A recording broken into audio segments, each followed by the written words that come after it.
জান দেখছো গেমের মেয়েরা কত খারাপ আর আমি কত ভালো। শুধু তোমার সাথেই গেম খেলি, তোমার সাথেই কথা বলি, তোমার সাথে প্রেম করি। ও আচ্ছা, তাই নাকি? তাহলে আমি কে? আরে রাহিম, তুমি? হ্যাঁ আমি।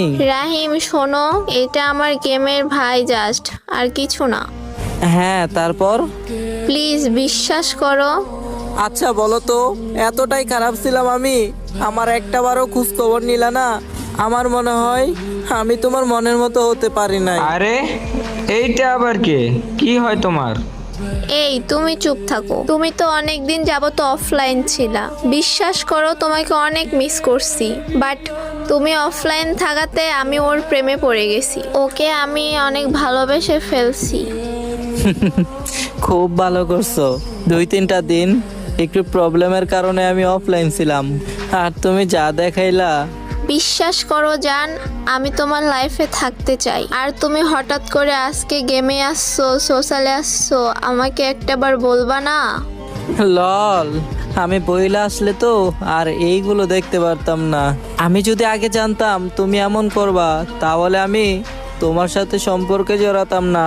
আসলে তুমি যে এতটা বেঈমান আমি আগে বুঝিনি, এখন হারে হারে টের পাইতেছি। ভালো যদি আমাকে নাই বাসো, তাহলে আমার লাইফে আসলা কেন?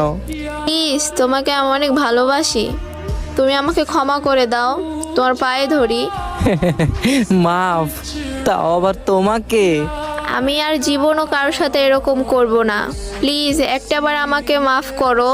প্লিজ একটা রিকোয়েস্ট রাখো, তোমার পায়ে ধরি, তুমি সবকিছু ভুলে আমাকে ক্ষমা করে দাও। দরকার নাই আর মিথ্যা ভালোবাসা। তোমার কথা সারা জীবন আমার মনে থাকবে।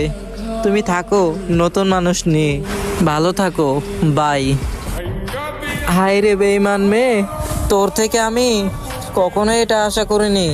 একদিন ঠিকই বুঝবি আমি তোর লাইফে কি ছিলাম, আর ওই দিনই তুই আমাকেই খুঁজবি। আর লাভ হবে না তাকে অ্যাড দিয়ে। তো আমার ভালোবাসার ভাই ব্রাদার, শুধু কি ভিডিও দেখলেই হবে? ভিডিওটি ভালো লেগে থাকলে একটা লাইক করো,